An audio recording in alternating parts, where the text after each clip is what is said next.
আমি একটু যেহেতু রেকর্ডেরই প্রদর্শনী, এই জায়গাটা থেকে বেরিয়ে এখন একটু 40-এর দশকে আসি। দেখেন কি আধুনিক একটা সেন্সিবিলিটি ছিল সে সময়কার গানে। যেটি গাইতে যাচ্ছে এটির কথা বিনয় মুখোপাধ্যায়, সুর হিমাংশু দত্ত। আপনারা জানেন যে হিমাংশু দত্ত কলকাতায় তার জন্ম 1908 সালে, মাত্র 1944 সালে তিনি পরলোক গমন করেন।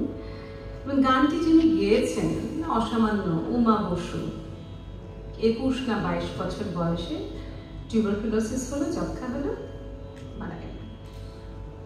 অসামান্য কণ্ঠ ছিল, তাকে কে তার প্রশংসা করেননি।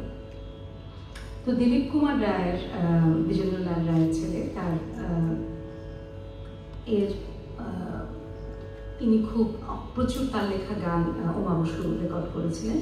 এবং এই যে দিলীপ কুমার রায়, তিনি কিন্তু নজরুলের গানের স্বরলিপি করার ক্ষেত্রে তার বড় অবদান আছে।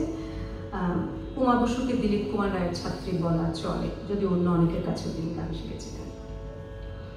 তো আমি গানটা এর জন্য গাইছি যে মানে আপনারা গানের চলনটা দেখলেই বুঝবেন যে কি একটা আধুনিক একটা স্পর্শ আছে। মানে আমি যেখান থেকে তুলেছি সেখানে এটা 1940-তে কোনো সময়, 40 সালে এটা বেরিয়েছিল, ওরকম সময় হয়।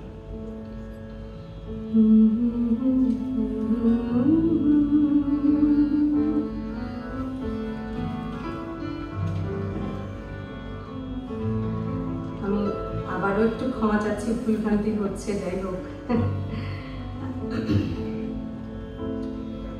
সরি, এটা 1938-এর রেকর্ড।